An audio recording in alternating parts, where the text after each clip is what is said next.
Alors salut à toi ma chère amie, sois le bienvenu dans cette nouvelle vidéo où je vais te parler de quelque chose que tu dois comprendre quand tu vends sur Amazon, ce qui peut t'arriver en bien comme en moins bien. Aujourd'hui on va parler un peu du moins bien parce qu'il faut que tu le saches.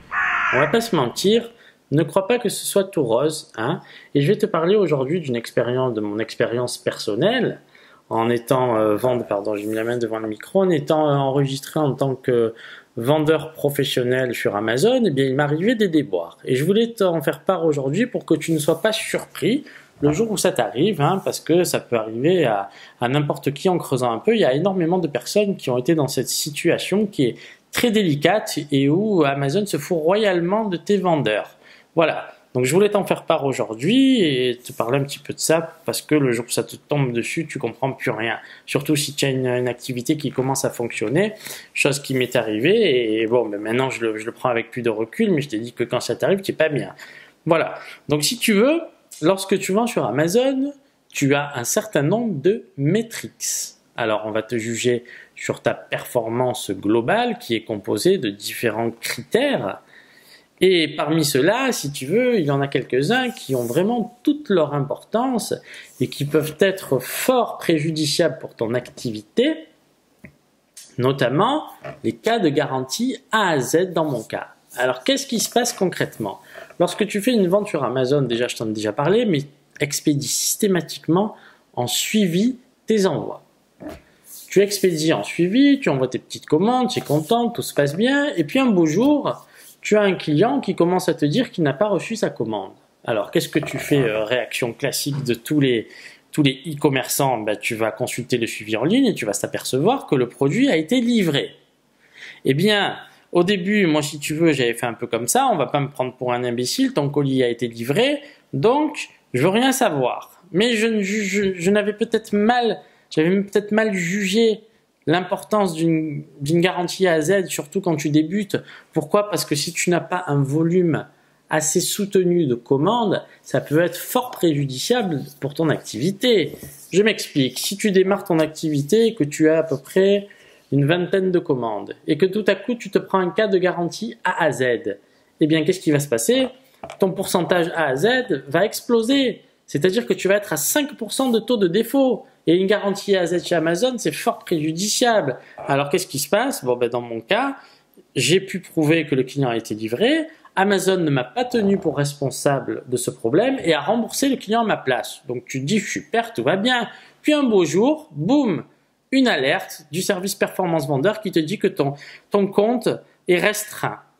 Alors là, tu commences un petit peu à paniquer parce que tu te dis qu'est-ce que j'ai fait pour que mon compte soit restreint, je ne comprends pas. Alors tu commences à envoyer un premier mail en demandant des explications parce qu'il faut savoir une chose, c'est que le support vendeur Amazon, tu as toujours quelqu'un au bout du téléphone. Alors je ne sais plus où ça se trouve, mais c'est souvent des gens de pays de l'Est. Alors ils te comprennent bien, hein, mais ils ont très peu de pouvoir, faut que tu le saches. Donc quand tu as un problème comme celui-là, ils vont te dire de t'orienter vers le support, vers la performance vendeur que tu ne peux forcément contacter que par mail. Et c'est là que les problèmes commencent. Parce que quand tu vas envoyer un mail, qu'est-ce qu'on va te dire? Tu envoies un mail, tu poses une question et tu t'imagines obtenir une réponse en fonction de cette question. Eh bien non, tiens-toi bien, on va te dire que ton plan d'action est insuffisant. Voilà ce qu'on va te répondre.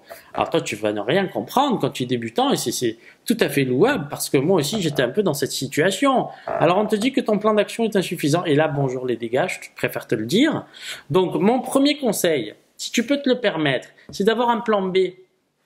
Et ça, c'est une chose très importante. C'est quoi un plan B? C'est de te permettre d'avoir une autre entreprise enregistrée au nom de ta femme, au nom de qui tu veux, pour ne pas attendre que ce service de merde, excuse-moi l'expression, parce que c'est une grosse merde scandaleuse qui se fout des gens, voilà, je te le dis, n'ayant pas peur des mots, je m'en fous complètement d'Amazon, de toute façon, ils sont là pour me prendre mon fric, je suis là pour en prendre un peu aussi, mais j'attends rien d'eux spécialement, et toi aussi, ne crois pas que ce soit non plus la poule aux œufs d'or, j'ai envie de te dire. Pourquoi? Parce que Amazon se fout royalement de toi, petit vendeur. Et il y a des gros vendeurs qui ont déposé le bilan, il faut savoir. Alors, ça, c'est cas extrême.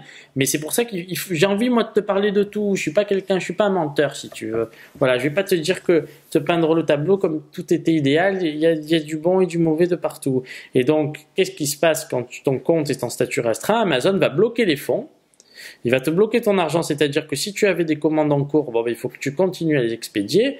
En revanche, et c'est là où tu as intérêt à faire très attention, c'est pour ça que je préconise toujours de vendre des produits pas trop chers, hein, pas trop chers, et de toujours avoir une trésorerie suffisante pour arriver à absorber ce genre de choses qui peut vraiment te mettre dans la grosse merde et te faire fermer ton activité. C'est le cas pour quelques marchands, les pauvres, je les plains, mais je les comprends. Si tu commences à vendre des produits à 150 ou 200 euros et que tu payes ton fournisseur à 90 jours et que d'un coup Amazon te bloque tes fonds au minimum, attention, au minimum pendant 90 jours, eh bien tu ne peux plus payer et tu dis, ben, ça y est, c'est fini pour toi. Donc il faut que tu le saches. Alors dans ces cas-là, eh bien on va te demander un plan d'action, c'est-à-dire, alors attention, là aussi, ça fera l'objet d'une nouvelle vidéo parce qu'il faut vraiment comprendre comment fonctionne un plan d'action. Après en avoir envoyé 8 ou 9 différents, j'ai enfin trouvé le plan d'action qui fonctionnait, pour moi en tous les cas.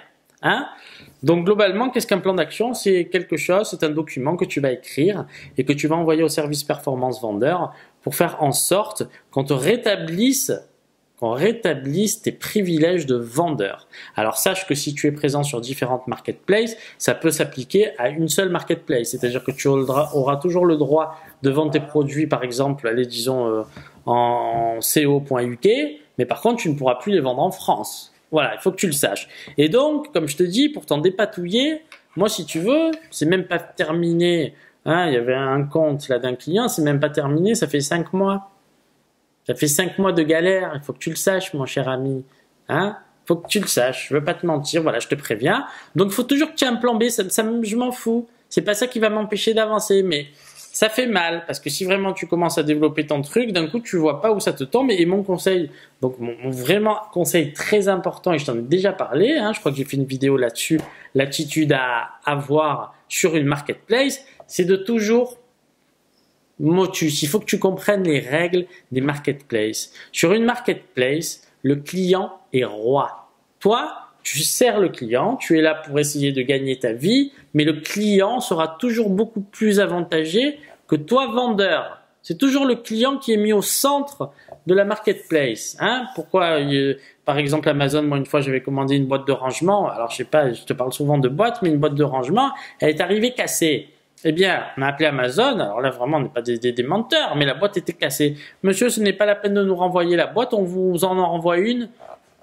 Tu vois ce que je veux dire? Tu n'as rien dit. Donc toi demain, si tu es vendeur, ça t'arrive, motus. Donc c'est pour ça que moi vraiment, je te préconise encore une fois une chose, c'est d'essayer de faire du expédié par Amazon, parce que c'est Amazon qui va gérer ce genre de problème et tu auras beaucoup moins de tracasseries, erreurs que au début, je ne savais pas. Et donc après, tu passes sur un compte, je faisais à peu près dans les 2-3 000 euros de chiffre d'affaires, tu passes de 2-3 000 euros de chiffre d'affaires à 150 euros. Alors tu fais comment? Tu te poses vraiment des graves questions et ça dure plusieurs mois. Pourquoi? Parce que le service performant vendeur, je pense que c'est un robot qui te parle. Ou alors c'est une personne qui doit recevoir des milliers de mails. Enfin c'est un service, c'est même pas une personne. Je crois qu'ils sont situés aux États-Unis. Et si tu veux, ils doivent avoir un menu déroulant. Ou si ça se trouve c'est un robot, selon ce que tu mets, ça te renvoie une réponse automatique. Parce que quand je pose une question, qu'est-ce qu'on me répond? Votre plan d'action est insuffisant. Bon, alors quel est le rapport avec la choucroute? Et puis après, quand parfois on te rétablit intégralement tes privilèges de vendeur, ton compte est toujours limité. Bon, c'est une vraie merde, il faut que tu le saches. Donc vraiment, prends du recul là-dessus. Sache que ça fonctionne très mal, hein, qu'on n'en a rien à foutre de toi, vendeur. Hein, je vais te le dire quand même. Et en revanche, c'est pas grave.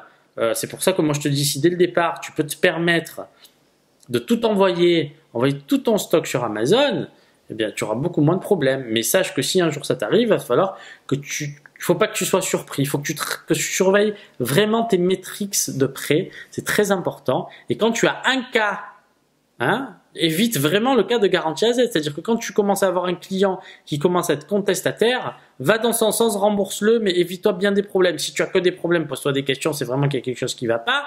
Mais si tu veux, encore une fois, moi, c'était des lettres suivies. Donc, la lettre suivie, c'est pas ce qu'il y a de plus fiable pour prouver la livraison. En revanche, Amazon te donne quand même raison. Mais si tu veux, là aussi, est-ce que c'est pas une technique pour te dire, tais-toi, tu mets tous tes produits expédiés par Amazon et tu ne gonfles pas? Ça, je saurais jamais te le dire. Mais c'est pour ça qu'encore une fois, si tu avais fait du expédié par Amazon, même si un client conteste la livraison, c'est pas toi qui l'as expédié. T'as pas de problème. Après, si un client te dit, le produit a été reçu cassé, là aussi, Amazon va renvoyer le produit. Bref, tu gères plus rien. Alors, ça a un coût. Ça a un coût, certes, mais la tranquillité, ça a un coût aussi. Et moi, si j'avais fait ça depuis le départ, bon, je m'en fous, la situation est rétablie à moitié. Hein. On peut pas faire encore ce qu'on veut, mais globalement, tout ce qui est expédié par Amazon, ça fonctionne. Donc à la limite, moi j'en ai un peu rien à foutre parce que mon but à terme c'est de faire que vraiment de développer que le expédié par Amazon parce que j'en ai marre de préparer les commandes. Je te dis franchement, ça demande un temps de travail énorme et ça me gonfle parce que tu n'es pas libre quand tu prépares des commandes. Il faut que tu le saches aussi. Quand tu as un service logistique, tu as la liberté. Si tu pars une semaine en vacances et que tu as ta logistique externalisée, tu peux même partir 2 mois si tu as suffisamment de stock. Et juste tu consultes tes mails et ton compte et boum, tu as ton argent qui vient. C'est formidable. Ça, c'est un business intelligent. Voilà. Donc je voulais te faire part de ça. Il ne faut pas que tu sois surpris. Surveille bien tes métriques. Va toujours dans le sens du client. Voilà. Le client, tu lui dis toujours oui, pardon. Tu n'es jamais agressif avec ton client. Tu vas toujours dans son sens. Nous allons trouver une solution. Même si tu insultes, c'est pas grave. Parce que moi, ça m'arrive de me faire insulter. Hein. Faut que tu le saches. Tu as des gens très agressifs. Hein. N'aie pas peur de ça. Hein. Tu as des gens qui sont complètement fous, irrespectueux. Qu'est-ce que tu veux y faire? Ben, c'est comme ça. Donc, accepte-le. Laisse passer au-dessus. Et puis, si tu veux, moi, ce que j'ai envie de te dire, c'est qu'il faut vraiment que tu te mettes dans les guidelines, hein, dans la façon dans la mentalité, dans la façon de procéder des marketplaces. Bon, là, ici, Amazon, mais c'est pareil sur eBay, ne crois pas. Hein. Sur eBay, le moindre problème, si tu fais pas motus, c'est toi qui morfles. S'il y a un retour, tu ne l'acceptes pas, tu morfles. S'il y a un litige qui n'a pas été résolu, tu morfles, etc., etc. C'est toujours pareil. Donc, si tu veux, il y a des règles. Soit tu les acceptes, soit tu ne fais pas. Voilà, je te le dis. Après, il faut pas te plaindre. Par contre, moi, peut-être que j'ai mal étudié le truc, je me suis pas assez renseigné. Bon, mais ça m'est tombé dans la gueule. Voilà, donc je voulais t'en faire part aujourd'hui. C'est pour ça que ne fais jamais le malin face à un client et sur une marketplace. Hein? Et puis j'ai même envie de te dire, tiens, je te rajoute cette parenthèse, c'est qu'aujourd'hui, même sur ton site, tu peux moins faire le malin. Pourquoi? Parce qu'aujourd'hui, tu vas par exemple sur Trustpilot et un client qui est pas content, il peut publier un avis sur ton site. Hein? Il en a rien à foutre. Donc aujourd'hui, si tu veux, c'est un peu moi, je suis pas forcément pour tout ça. Mais qu'est-ce que tu peux faire contre ça? Tu peux pas te battre contre tout ce qui existe. TripAdvisor, c'est une merde à mon sens. Alors, tout le monde te dit c'est bien, mais je suis pas convaincu parce que moi une fois je devais partir en famille en vacances et quand j'ai consulté les avis, eh bien j'ai annulé la réservation parce qu'il y avait vraiment des avis de merde. Et puis l'année suivante, si j'entendais que des bons échos autour de moi, des amis qui étaient partis, eh bien si tu veux, en fait c'était au Club Med. Hein, et si tu veux, j'ai dit tiens on va essayer. Et en fait c'était génial. Donc c'est de la merde tous ces trucs d'avis. Hein. Moi je te le dis, c'est vraiment ça fout le bordel. Moi je suis un petit peu... Il y a des gens qui vont te dire ah moi je consulte les avis, je suis content, là ils disent que c'est bien, c'est que des fois c'est de la merde les avis. Hein. Des fois ça faut un business en l'air, ça peut être un concurrent. Faudrait que j'ai une petite bouteille d'eau quand j'enchaîne les vidéos parce que à chaque fois j'ai la gorge un peu sèche, pardonne-moi, mais si tu veux, tous ces avis ça te fout la merde. Si demain tu es sur Amazon, tu mets tes fiches produits, un concurrent veut t'éliminer, eh bien il va commencer lui aussi à dire tiens, achetez ces produits, mettez-lui des avis de merde. Pourquoi? Pour t'éliminer, si ça se trouve c'est même pas vrai. Mais qu'est-ce que tu peux faire qu'est-ce que tu peux faire contre tout ça? Tu peux pas lutter, c'est soit tu fonctionnes avec l'existant, soit tu fais pas. Moi j'ai choisi de faire. Voilà, à toi de réfléchir là-dessus, je te laisse, et puis je te dis à très bientôt pour une nouvelle vidéo. Allez, salut. Faut pas qu'ils aient peur des avis et toutes ces conneries là, c'est pas grave, ça fait partie du truc. Voilà, aujourd'hui j'ai réussi à faire la deuxième vidéo, on est enchaîné, on tient la cadence. Allez, tchuss.